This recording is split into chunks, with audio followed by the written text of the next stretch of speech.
കാണുന്നില്ലല്ലോ.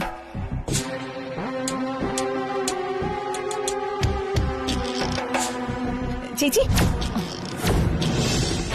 എന്താ? കപ്പിലെന്താ? കപ്പിൽ കോഫി. അയ്യോ, അകത്തല്ല, പുറത്ത്. കപ്പിന് പുറത്ത്.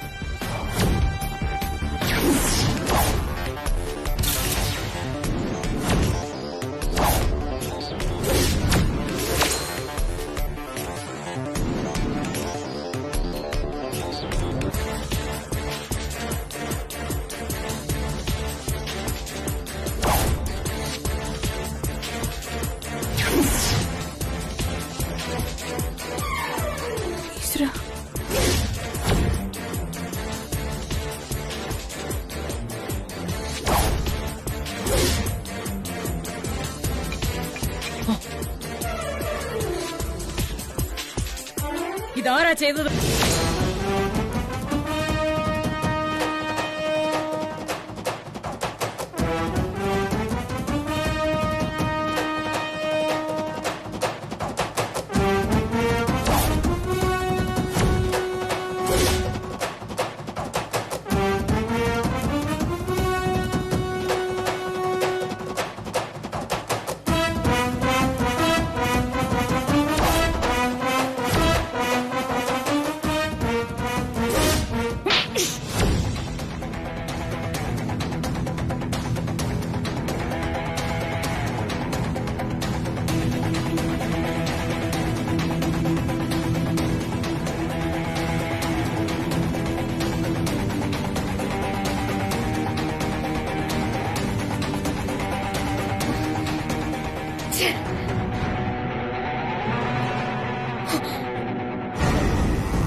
ഞങ്ങളതുകൊണ്ട് സാറിനോട് വെയിറ്റ് ചെയ്തേ.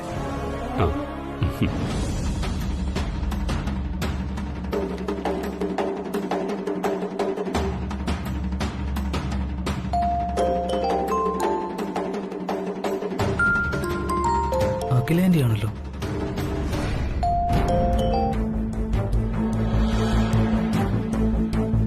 സുബ്രോ, നീ എവിടെയുണ്ട്? ഞാനിപ്പോ ആനന്ദിന്റെ ഓഫീസിലുണ്ട്. ഞാൻ അവനെ വിളിച്ചിട്ട് കിട്ടുന്നില്ലല്ലോ. അവൻ മീറ്റിംഗിലാ. നീ അവന്റെ കയ്യിൽ ഫോൺ കൊടുക്ക്, വേഗം ചെല്ല്. ശരി ആന്റി.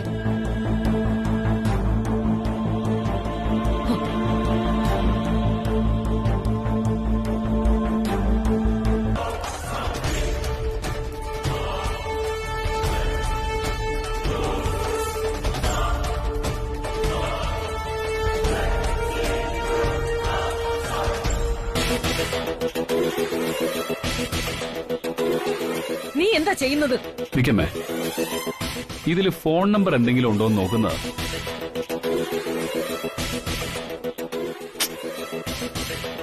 ഇല്ല.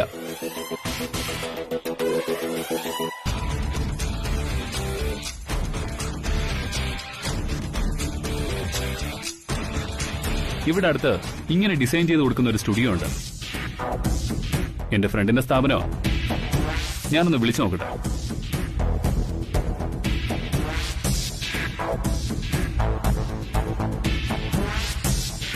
ആ, റിംഗ് ഉണ്ട്. ഗിഫ്റ്റ് ഹൗസിലെ നമ്പറാ. അമ്മ സംസാരിക്കേ.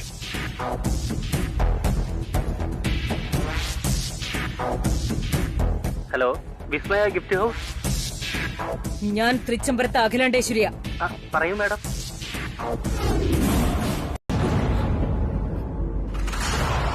ഞങ്ങൾ ഗിഫ്റ്റ് ഹൗസ് വരാം. ഇത് ഞങ്ങളുടെ ജോലിയാണ്. ഇയാള് പറയുന്നത് ഞാൻ വിശ്വസിക്കില്ല. ഇത് നുണയാ. ഞങ്ങൾ കടക്കാരാ, കച്ചവടക്കാരാ. നിങ്ങൾ ആരുടെ ഫോട്ടോ കൊണ്ടുവന്നാലും ഞങ്ങൾ അതുപോലെ ചെയ്തു തരും. നിർത്തടാ. ഇയാള് പറയുന്നത് നുണയാണ് നുണയാണ് നുണയാണ്. ഏയ് നിക്ക്.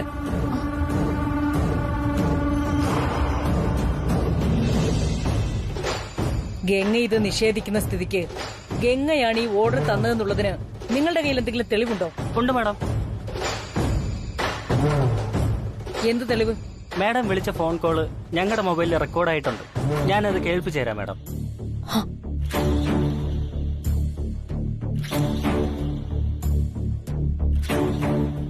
ഇത് കേൾക്കൂ മാഡം.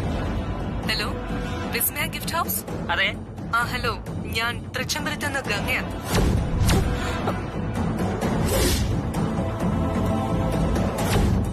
പറഞ്ഞോ മാഡം. ഞാൻ ഓർഡർ തന്നത് റെഡിയായോ? മാഡം, ഓർഡർ തന്ന കപ്പ് അരമണിക്കൂറിനകം റെഡിയാവും. കപ്പിൽ ഞാൻ പറഞ്ഞത് മാത്രമുള്ള ഇമേജ് കൃത്യമായി ഉണ്ടല്ലോ, അവരുടെ ഫോട്ടോസ്? മാഡം പറഞ്ഞതുപോലെ എല്ലാം അതുപോലെ ക്ലിയർ ആയിട്ടുണ്ട്. അത് ഞാൻ നോക്കിയിട്ട് പറയാം. ഞാൻ തന്ന രണ്ടുപേരുടെയും ഫോട്ടോസ് ക്ലിയർ ആയി പതിയുന്നില്ലെങ്കിൽ ഓർഡർ ഞാൻ ക്യാൻസൽ ചെയ്യും. അതൊക്കെ മാഡത്തിന് കാണുമ്പോ ബോധ്യാവും. ശരി, ഞാൻ വിളിച്ചിട്ട് അങ്ങോട്ട് വരാം. Okay madam.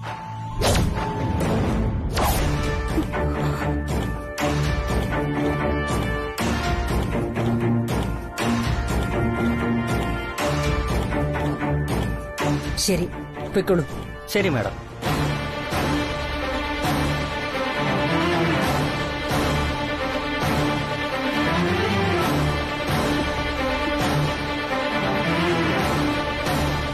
കേട്ടത് സത്യമാണെന്ന് ഇനിയെങ്കിലും പറഞ്ഞൂടെ? സത്യമല്ല ആന്റി, ഞാൻ ഇയാൾക്ക് ഫോൺ ചെയ്തിട്ടില്ല. ഇതിലെന്തോ കുഴപ്പമുണ്ട്. മിണ്ടരുത്. എന്റെ മുന്നിൽ നുണ പറഞ്ഞ് രക്ഷപ്പെടാന്നാണോ നീ കരുതുന്നത്?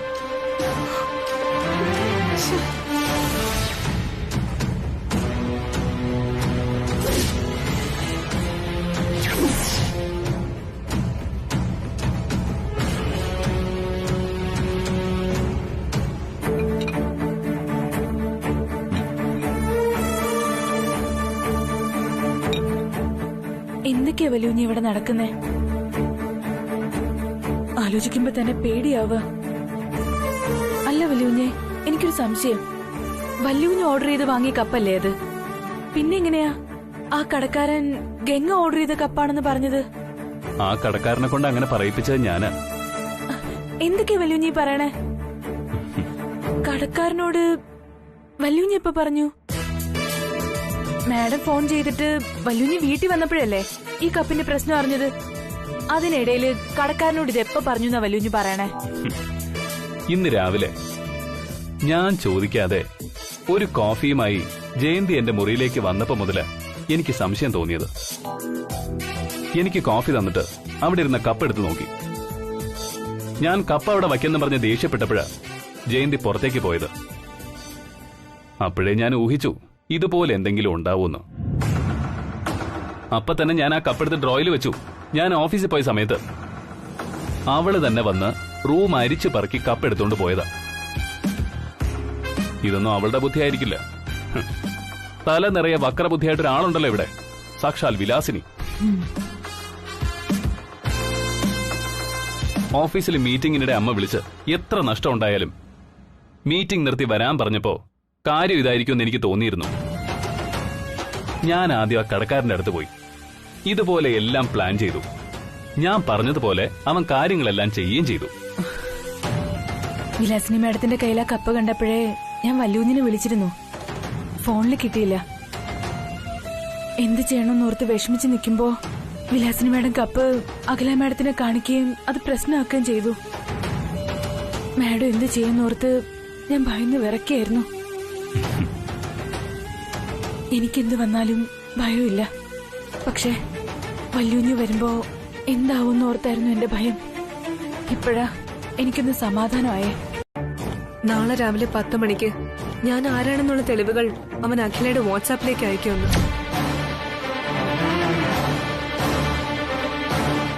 എനിക്ക് എന്ത് ചെയ്യണമെന്ന് അറിയില്ല ആന്റി.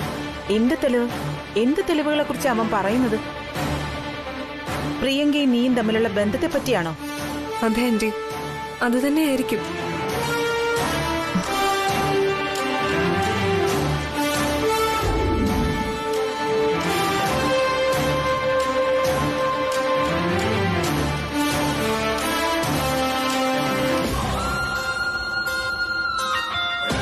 നീ ഭയപ്പെടണ്ട, അങ്ങനെയൊന്നും ഉണ്ടാവില്ല. ചിലപ്പോ പണത്തിന് വേണ്ടി കളിക്കുന്ന ഒരു കളി മാത്രമായിരിക്കാം. നീ പേടിക്കാതിരിക്കെ, വരുന്നിടത്ത് വെച്ച് തന്നെ കാണാം. നീ സമാധാനമായിട്ട് കിടന്നുറങ്ങാൻ നോക്ക്. Good night.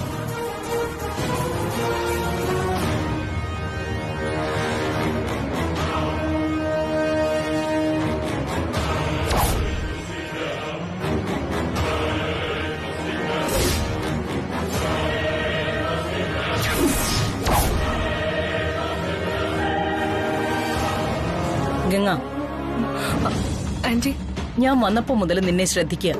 നീ ആകെ ടെൻഷനാണല്ലോ.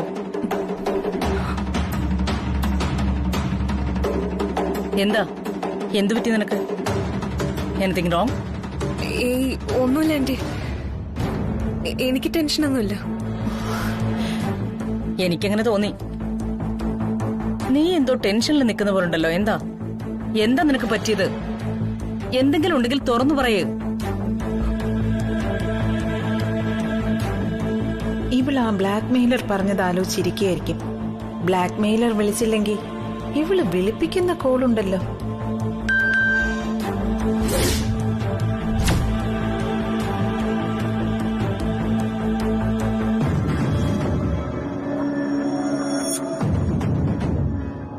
അലാറം വെച്ചതുപോലെ കൃത്യം 10 മണിക്ക് തന്നെ മെസ്സേജ് അയച്ചല്ലോ. ഈശ്വരാ, എന്താ അമ്മേ? ഏതോ പ്രൈവറ്റ് നമ്പർ മെസ്സേജ്. അയ്യോ ആന്റി, ആ മെസ്സേജ് ഓപ്പൺ ആക്കല്ലേ. എന്താ? എന്റെ ഒരു ഫ്രണ്ടിന്റെ മൊബൈലിൽ ഇതുപോലൊരു മെസ്സേജ് വന്നത്. അത് ഓപ്പൺ ചെയ്തപ്പോ വൈറസ് കയറി ഫോണിലെ എല്ലാ ഫയലുകളും ഡിലീറ്റ് ആയിപ്പോയി. അതെ ആന്റി, ഗംഗ പറഞ്ഞത് ശരിയാ. അങ്ങനൊക്കെ ഇപ്പൊ സംഭവിക്കുന്നുണ്ട്.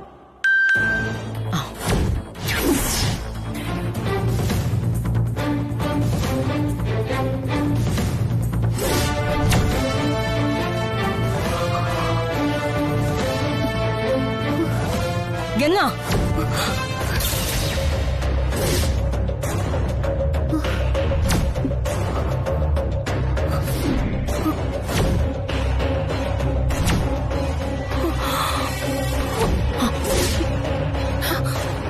അയ്യോ അയ്യോ, ഗംഗേ എന്തു പറ്റി? എഴുന്നേക്ക് ഗംഗേ, എഴുന്നേക്ക് ഗംഗേ. അയ്യോ ഈശ്വരാ, ഗംഗേ എഴുന്നേക്ക്. ചേച്ചി, ഗംഗേ ഗംഗേ മോളെ, ഗംഗേ എഴുന്നേക്ക് ഗംഗേ. അയ്യോ ആന്റി, ഗംഗേ എഴുന്നേക്ക് ഗംഗേ. ഗംഗേ മാഡം,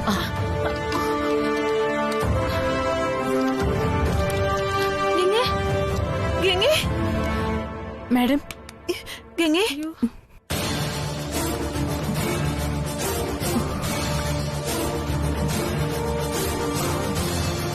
എഴുന്നേക്ക്.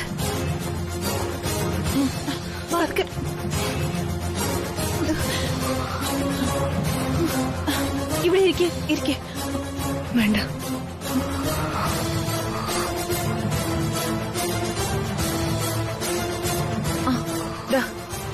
ഇത് കുടിക്കുക. കുടിക്ക്.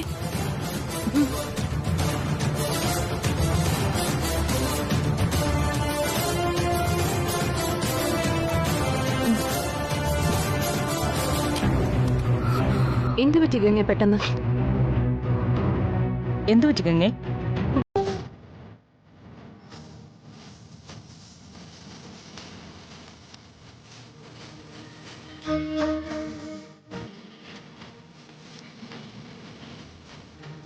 തിരുനടയിൽ താലി കുരുങ്ങുന്നത് ദേവി പ്രത്യക്ഷത്തിൽ കാട്ടിത്തരുന്ന ദുസൂചനകളാണ്. ദുർനിമിത്തങ്ങളെക്കുറിച്ചുള്ള ഓർമ്മപ്പെടുത്ത്. അനന്തവും അജ്ഞാതവും അവർണ്ണനീയവുമായ ഈ അത്ഭുത മഹാപ്രപഞ്ചത്തിന്റെ ചരാചര ശില്പി തന്റെ ഉപദേവതകളിലൂടെ കാണിച്ചു തരുന്ന മുന്നറിയിപ്പ്.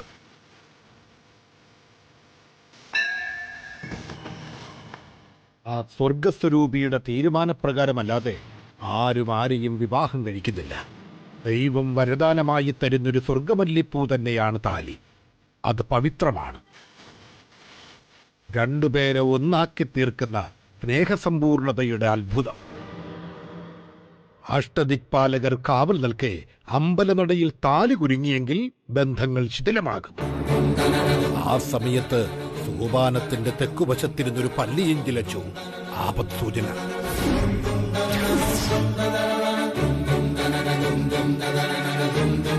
സ്വാമി, ഞാൻ നിമിത്തങ്ങൾ മനസ്സിലാക്കി ഞാൻ പറയുന്നതാണ് കുട്ടി. ഏതോ വലിയൊരു ആപത്ത് വരാൻ പോകുന്നു.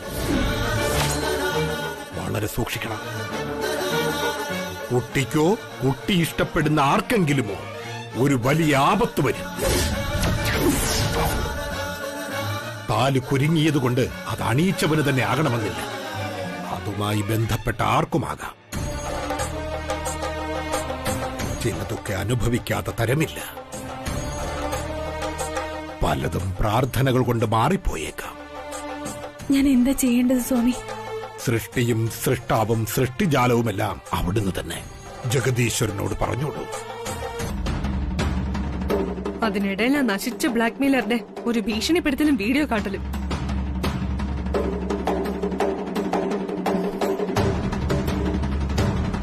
നീ എന്താ പ്രിയങ്കെ മറുപടി ഒന്നും പറയാത്തത്?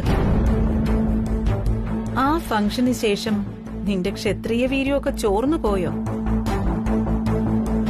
മുഖത്ത് വല്ലാത്തൊരു ഭയവും കാണുന്നു.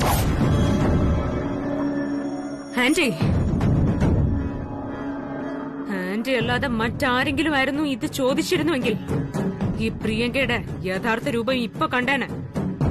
ദഹിപ്പിച്ചേനെ ഞാൻ. ആന്റി ആയതുകൊണ്ട് മാത്രം ക്ഷമിക്കുന്നു. ഭയം, പേടി ഇതൊന്നും നാഗമെടുത്ത് പിറവിയെടുത്തവരുടെ ബ്ലഡിൽ ഉണ്ടാവില്ല. ഈ ഗംഗയെ കണ്ടില്ലേ? അഖിലാണ്ടീശ്വരിയുടെ തറവാട്ടിൽ കയറിക്കൂടി ആ തറവാടിന്റെ അസ്ഥിവാരം ഇളക്കാൻ നോക്കുന്നത്. ഇവൾക്ക് ഭയം തൊട്ടു തീണ്ടിയിട്ടുണ്ടെങ്കിൽ ഇങ്ങനെ ചെയ്യാൻ പറ്റുമെന്ന് തോന്നുന്നുണ്ടാവും.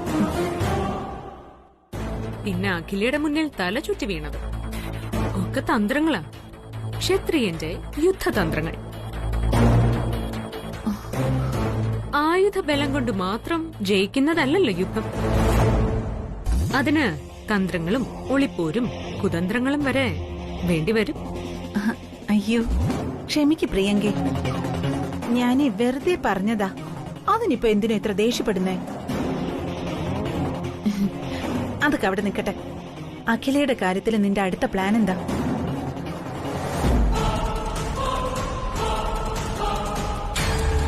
അതോ, അത് അഖിലയെ കാരാഗൃഹത്തിൽ അടയ്ക്കണം.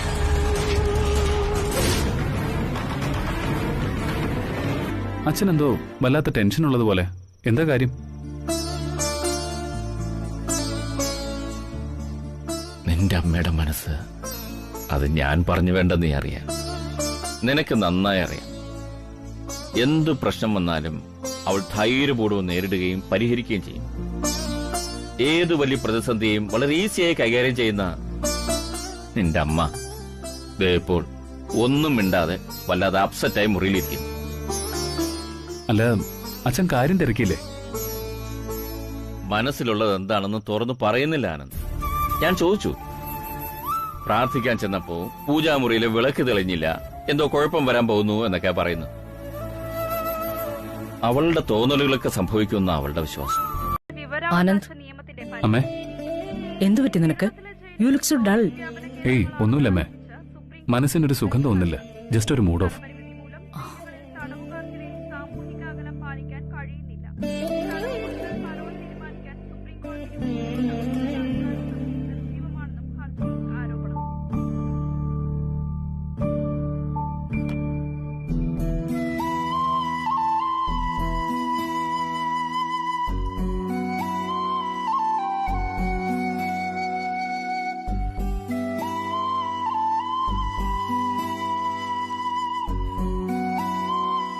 എന്താ നീ ഇങ്ങനെ മൂഡ് ഓഫ് ആവുന്നതിന്റെ കാരണം? എന്താ അമ്മയോട് പറ. അങ്ങനെ ചോദിച്ച കാര്യം എന്താണെന്ന് എനിക്ക് അറിയില്ലമ്മേ. എന്തോ മനസ്സിനൊരു ടെൻഷൻ, ഒരു ആപത്ത് വരുന്നത് പോലെ ഒരു തോന്നൽ, മനസ്സ് വല്ലാതെ തളരുന്നത് പോലെ. എല്ലാ കാര്യങ്ങളും ഒരാഴ്ചത്തേക്കൊന്ന് നീട്ടിവെച്ചാലോന്നാ ഞാൻ ആലോചിക്കുന്നത്. എന്നിട്ട് വല്ല കാട്ടിലും പോയി ഒളിച്ചിരിക്കണം. എന്നാലേ മനസ്സിനൊരു ശാന്തി കിട്ടും. മിസ്റ്റർ ഓഫീസർ, ആശ്രയയിലെ അന്തേവാസികൾ ഭക്ഷ്യവിഷബാധയേറ്റ് ഹോസ്പിറ്റലിൽ. പോലീസും ആരോഗ്യ പ്രവർത്തകരും കേസ് രജിസ്റ്റർ ചെയ്ത് അന്വേഷണം ആരംഭിച്ചും കഴിഞ്ഞു. മീഡിയക്കാർ പറഞ്ഞ വാക്ക് അതുപോലെ പാലിച്ചു. അല്ല മാഡം, ആനന്ദ് ഗ്രൂപ്പ് ഓഫ് കമ്പനീസിന്റെ ഫുഡ് പ്രോഡക്റ്റിൽ നിന്നാണ് ഭക്ഷ്യവിഷബാധ ഉണ്ടായതെന്ന കാര്യം മറച്ചുവെച്ചത് എന്താണെന്ന് എനിക്ക് മനസ്സിലായില്ല. കൊള്ളാം. ഇത്ര നിസ്സാരമായ ഒരു കാര്യം പോലീസ് ബുദ്ധിയിൽ മനസ്സിലാക്കാൻ പറ്റിയില്ലെന്ന് പറഞ്ഞ കഷ്ടം. ഡിപ്പാർട്ട്മെന്റിന് തന്നെ അത് നാണക്കേടാണ്. സർ, നാളെ പ്രഭാതത്തിലെ ഈ വിവരം പുറത്തു വരാവൂ.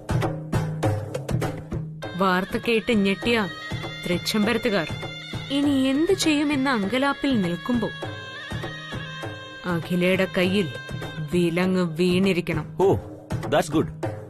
സമ്മതിച്ചു. മാഡത്തിന്റെ പ്ലാൻ വളരെ കൃത്യമാണ്. അത് തന്നെ നടന്നിരിക്കും. അഖിലാണ്ടേശ്വരി ഇരുമ്പഴികൾ എണ്ണേണ്ടി വരും. ഷുവർ. ടിവിയിലെ ന്യൂസ് കേട്ടാ അഖിലയ്ക്ക് ഇതൊരു സാധാരണ ന്യൂസ് ആയിട്ട് തോന്നൂ. എന്നാ നാളെ രാവിലെ അറിയും. ഇത് ഞാൻ അഖിലാണ്ടേശ്വരിക്ക് വിരിച്ച വലയാണെന്ന്. Okay madam. പിന്നെ മറ്റൊന്ന്, അഖിലയ്ക്ക് ഉന്നത പോലീസ് ബന്ധമുള്ളതുകൊണ്ട് തന്നെ സബോർഡിനേറ്റ്സ് പോലും അറിയാതെയാണ് വളരെ ശ്രദ്ധാപൂർവം ഞാൻ ഈ കേസ് മുന്നോട്ട് കൊണ്ടുപോയിക്കൊണ്ടിരിക്കുന്നത്. ഡിപ്പാർട്ട്മെന്റിലുള്ള നമ്മുടെ വേണ്ടപ്പെട്ടവരോടെല്ലാം പറഞ്ഞ് എല്ലാ ഏർപ്പാടുകളും ഞാൻ കറക്റ്റായി ചെയ്തിട്ടുണ്ട്. മാഡം അതോർത്ത് വിഷമിക്കണ്ട, നിങ്ങൾ വിചാരിച്ചത് നടക്കും. ഞാൻ രാവിലെ എത്താം. Good night. Good night. പക്ഷേ അഖിലെ ജയിലിലേക്ക് അയച്ചതിന് ശേഷം മാത്രമേ എനിക്ക് ഉറക്കമുള്ളൂ.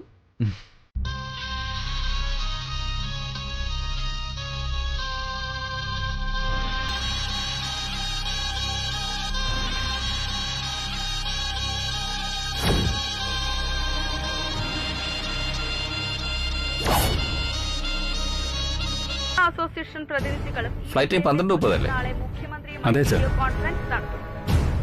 സാമ്പത്തിക വർഷം അർജന്റ് ഫയൽസ് ഒക്കെ ഒപ്പിട്ട് വെച്ചിട്ടുണ്ട്. ബാക്കിയൊക്കെ അമ്മ വന്നിട്ട് നോക്കാട്ടോ. ശരി. ത്രിതല പഞ്ചായത്ത് തെരഞ്ഞെടുപ്പ്. പെരുമാറ്റച്ചട്ടം ലംഘിക്കുന്ന ഉദ്യോഗസ്ഥർക്കെതിരെ നടപടികൾ കർശനമാക്കി തെരഞ്ഞെടുപ്പ് കമ്മീഷൻ. Thank U.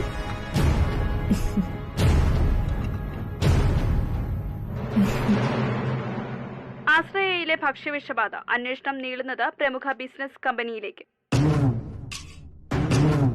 ആശുപത്രിയിൽ കഴിയുന്ന ആശ്രയയിലെ അന്തേവാസികളുടെ നില ഗുരുതരമായി തുടരുന്നു. ആനന്ദ് ഗ്രൂപ്പ് ഓഫ് കമ്പനീസിന്റെ രുചിക്കൂട്ട് ഉപയോഗിച്ചതാണ് ഭക്ഷ്യവിഷബാധയ്ക്ക് കാരണമെന്നാണ് പ്രാഥമിക നിഗമനം.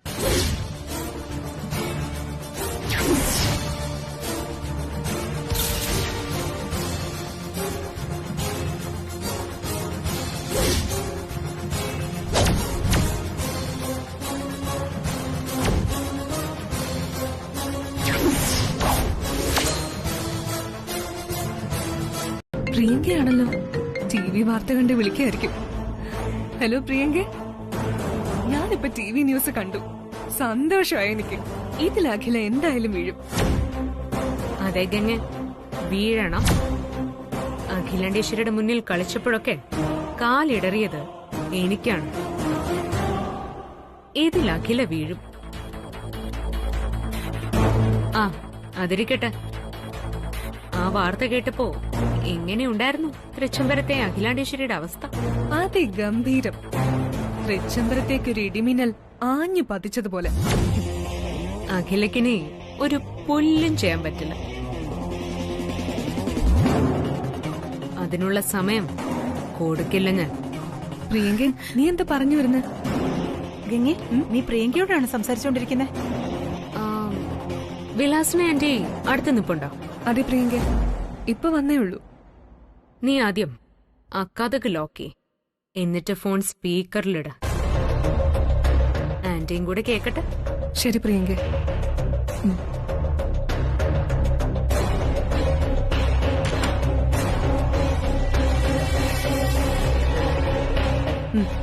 സ്പീക്കറിലിട്ടു. പ്രിയങ്ക പറഞ്ഞു. ആന്റി ആ പറഞ്ഞു പ്രിയങ്കേ. ആന്റി, ഞാനിപ്പോ നിങ്ങൾക്കൊരു ഗുഡ് ന്യൂസ് തരാൻ പോവാം. അയ്യോ, ഗുഡ് ന്യൂസ് ഒക്കെ ഞങ്ങൾ ടിവിയിൽ കണ്ടു പ്രിയങ്കേ. അതൊന്നും അല്ല ആന്റി ന്യൂസ്. പിന്നെ അതൊക്കെ ചെറിയ ന്യൂസ്. വലിയ ന്യൂസ് ദേ വരാൻ പോകുന്നതേ ഉള്ളൂ. കഴിഞ്ഞത് വെറും ട്രെയിലർ. ത്രില്ലർ വരാൻ പോകുന്നതേ ഉള്ളൂ. അയ്യോ, നിന്റെ ട്രെയിലർ തന്നെ തൃച്ചംബരത്തെ പിടിച്ച് കുലുക്കിയിരിക്കുക. ഇനിയിപ്പോ എന്താ ത്രില്ലർ? ഓ പറ കേൾക്കട്ടെ. അതെ ആന്റി, അത് കേൾക്കുമ്പോ നിങ്ങളെ ചിരിക്കും. തൃച്ചംബരത്ത് അഖിലാണ്ടേശ്വരിയുടെ കയ്യിൽ ഞാൻ വിലങ്ങണിയിക്കാൻ പോവാ.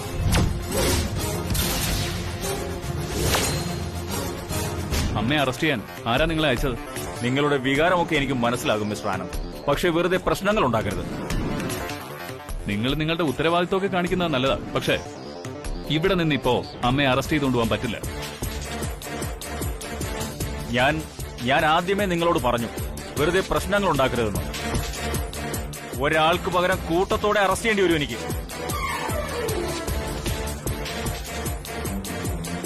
അതിന് നിങ്ങൾക്ക് സാധിക്കില്ല മിസ്റ്റർ ACP. നിങ്ങൾക്കെന്നല്ല, നിങ്ങളെ കൊണ്ട് ഇതൊക്കെ ചെയ്യിപ്പിക്കുന്നവർക്കും. അറസ്റ്റ് ചെയ്യടോ. അറസ്റ്റ് ചെയ്യാൻ വരട്ടെ. ഇതുപോലൊരു സീനാവുമെന്ന് ഞാൻ നേരത്തെ പ്രതീക്ഷിച്ചിരുന്നു. അതുകൊണ്ട് തന്നെ അമ്മയ്ക്കൊരു മുൻകൂർ ജാമ്യം എടുത്തു വെച്ചിട്ടുണ്ട് ഞാൻ.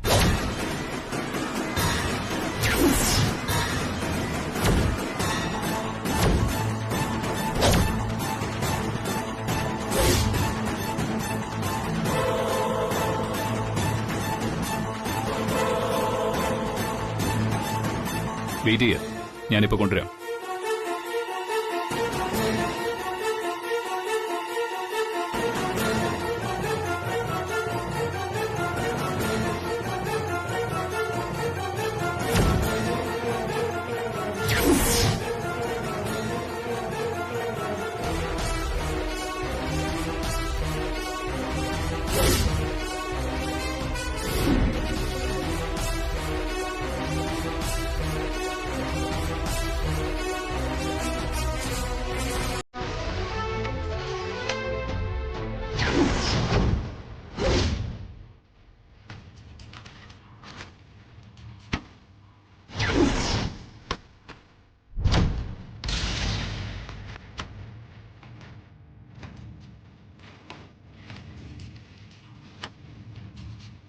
ഞാനിത് ഇവിടെ വച്ചിരുന്നതാണല്ലോ.